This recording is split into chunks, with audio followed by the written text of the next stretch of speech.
호숫가에 끌어올려진 두 척의 보트가 있었다. 배 위에 인디언 2명이 서서 기다리고 있었다. 닉과 아버지가 배에 오르자 조지 숙부도 뒤를 이어 다른 배에 올랐다.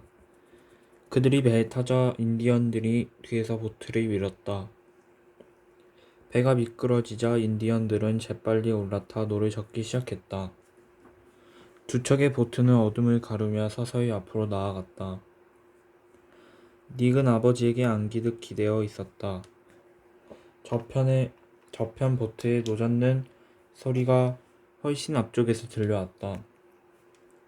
안개 때문에 배는 보이지 않았다. 인디언은 잠시도 쉬지를 않고 노를 저었다. 물 위는 추웠다. 어둠 속에서 노젓는 소리만이 호소를 울렸다. 어디로 가는 거예요? 닉은 호기심 가득한 얼굴로 물었다. 인디언 불악에 간다. 인디언 여자가 많이 아프거든. 아버지가 짧게 대답했다. 아, 그렇구나. 오래지 않아 보트가 건너편 기슭에 닿았다. 다른 배 한 척은 이미 끌어올려져 있었다. 조지 숙부가 어둠 속에서 엽걸련을 피우며 그들을 맞았다. 그 젊은 인디언이 와서 닉이 탄 보트도 끌어올려 주었다. 조지 숙부는 두 인디언에게 엽걸련을 권했다. 랜턴을 든 인디언이 앞장을 섰다. 그들은 곧장 풀밭 쪽으로 걸어갔다. 안개에 촉촉히 젖은 풀잎이 발목을 스쳤다. 얼마쯤 들어가자 목재 운반용 숲길이 나타났다. 길은 언덕으로 깊숙이 이어져 있었다. 나무가 벌목이 되어 있어서 숲길은 생각보다 훤했다. 인디언은 잠시 멈춰서서 랜턴에 불을 껐다. 그들은 그 상태로 얼마간 숲길을 걸어 나갔다. 휘어진 모퉁이를 돌아가자 개 한 마리가 뛰어나와 컹컹 짖었다. 저만치 오두막집에 불이 보였다. 숲에서 나무 껍질을 벗기는 인디언들이 사는 집이었다. 개는 금세 여러 마리가 되어 달려왔다. 안내를 맡은 인디언이 큰 소리로 개를 쫓았다. 문간의 노파가 남포등을 들고 서 있었다. 닉과 아버지는 숙부의 뒤를 따라 안으로 들어갔다. 나무 침대에 젊은 인디언 여자가 누워 있었다. 그들이 다가가자 여자는 괴로운 듯 비명을 질렀다. 출산이 임박한 여자는 벌써 이틀째 고생 중이었다. 불악의 늙은 안악들이 모두 나서서 산모를 구안했지만 헛수고였다. 남자들은 산모가 지르는 소리를 듣지 않으려고 길가 어둠 속에 앉아 담배를 피웠다. 여자가 누운 곳은 2층 침대 아래 칸이었다. 침대 위 칸에는 여자의 남편이 누워 있었다. 여자의 남편 역시 환자이기는 마찬가지였다. 사흘 전 도끼의 다리를 크게 다친 것이다. 그는 파이프로 연신 담배를 피웠다. 방에서는 악취가 풍겼다. 이 여자는 지금 아기를 낳으려는 거야, 닉. 아버지가 닉에게 설명했다. 저도 알고 있는걸요. 네가 뭘 알아? 여자가 소리를 지르는 건 진통 때문이다. 아기는 세상에 태어나고 싶고 어머니도 낳아야 한다. 어머니의 온몸의 근육이 아기를 내보내려고 힘을 쓰고 있는 거다. 예. 그때 여자가 고통에 찬 신음을 흘렸다. 아버지, 빨리 약을 주세요. 마취약은 가져오지 않았다. 아빠의 귀에는 여자의 고통 소리가 들리지 않는단다. 아기가 태어나는 일에 비하면 그건 아무것도 아니지. 위칸의 남편은 벽 쪽으로 돌아 누웠다. 부엌에서 일을 봐주던 여자가 와서 의사에게 물이 끓었냐는 신용을 했다. 니게 아버지는 부엌에 들어가서 주전자에 더운 물을 대야에 반쯤 부었다. 그런 다음 손수건에 쌓은 물건 가운데서 몇 개를 꺼내어 넣었다. 이걸 먼저 소독하는 게 순서겠지. 아버지는 가져온 비누로 손을 씻기 시작했다.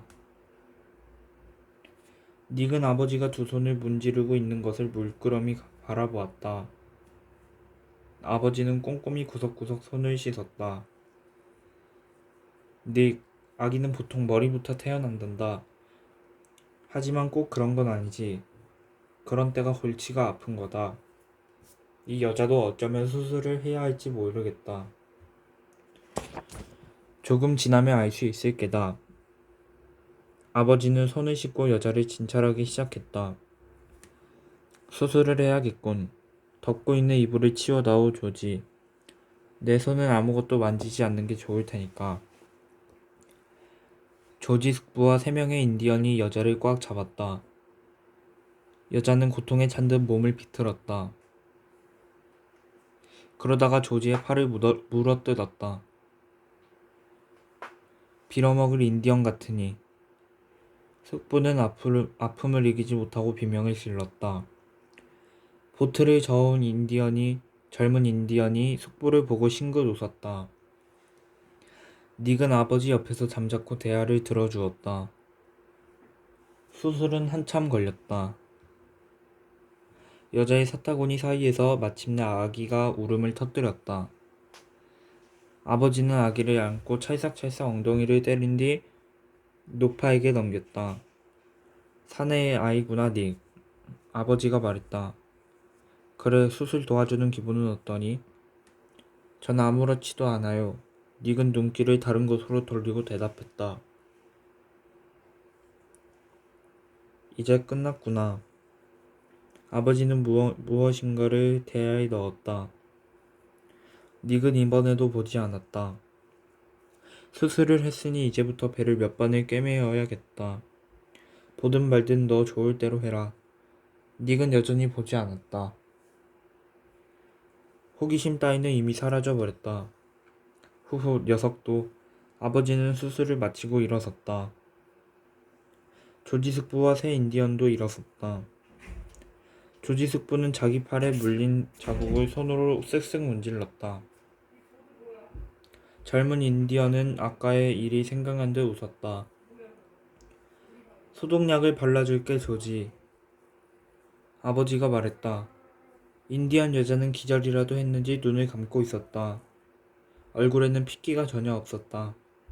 그녀는 자신의 아기가 어떻게 되었는지 모르고 있을 터였다. 아침에 다시 오자꾸나. 아버지는 일어서서 말했다. 점심때 센트 이그네스에서 간호원이 필요한 것은 죄다 가지고 올 거요. 아버지는 지켜보는 인디언들을 향해 말했다. 수술이 무사히 끝나서인지 아버지는 수다스러워져 있었다. 시합이 끝난 뒤 탈의실에 들른 야구 선수들 같았다. 조지, 이번 일은 의학지에 실릴 만한 사건이야. 잭 나이프로 제왕절개를 하고 9피트 길이의 가느다란 낚싯줄로 봉합을 했으니까. 참 대단합니다. 조지 숙부는 벽에 기대어 팔을 보고 있었다. 아기 아버지 얼굴이나 보고 갈까? 그러고 보니 용케도 잘 참았군. 아버지는 침대 모서리로 올라서서 인디언의 얼굴에 덮인 담요를 걷었다. 축축한 것이 손에 닿았다. 한 손에 남포등을 들고 자세히 들여다보았다. 인디언 얼굴을 벽 쪽으로 돌린 채 꼼짝 않고 누워 있었다. 목이 이쪽 귀에서 저쪽 귀까지 베어져 있었다. 흘러나온 피가 침대의 움푹 꺼진 곳에 그득히 개어 있었다. 인디언의 머리는 왼팔 위에 얹혀 있었다. 시퍼런 면도날이 담요 속에서 빛났다. 이런 제기랄. 빨리 닉을 이 오두막에서 데리고 나가게, 조지. 하지만 아버지가 소리쳤다. 하지만 이미 그럴 필요가 없었다. 부엌 입구에서 있던 닉은 아버지가 한 손에 남포등을 들고 인디언 남자의 머리를 일으켜 세우는 것을 똑똑히 보았기 때문이다. 내가 잘못했구나. 닉, 너를 이런 곳에 데려오다니. 수술 뒤에 기쁨이 싹 가셔버린 아버지가 말했다. 너 몹시 혼났겠다. 아기를 낳는 게 언제나 저렇게 힘든 건가요? 아니다. 저런 일은 예외의 사건이란다. 왜 죽었죠? 그 인디언 말이에요. 모르겠구나, 닉. 참을 수가 없었던 모양이지. 자살하는 남자가 많은가요? 아니, 그럼 자살하는 여자는요? 거의 없다. 전혀 자살 안 해요? 아니, 덜어나 한다. 아버지, 왜? 아저씨가 안 보여요. 곧 올 거다. 죽는 건 괴로워요? 아니, 비교적 편할 거야. 하지만 경우에 따라 다르단다. 그들은 배가 있는 곳으로 돌아왔다. 닉은 고무를 안고 아버지가 노를 저었다. 호수 저편 언덕 너머에 해가 떠오르기 시작했다. 농어 한 마리가 뛰어오르며 수면에 파문이 퍼져나갔다. 닉은 물속에다 손을 담갔다. 새벽의 날카로운 한기 속에서도 물은 따스했다. 노젓는 아버지를 물끄러미 바라보며 닉은 절대 자살 따위는 하지 않겠다고 생각했다.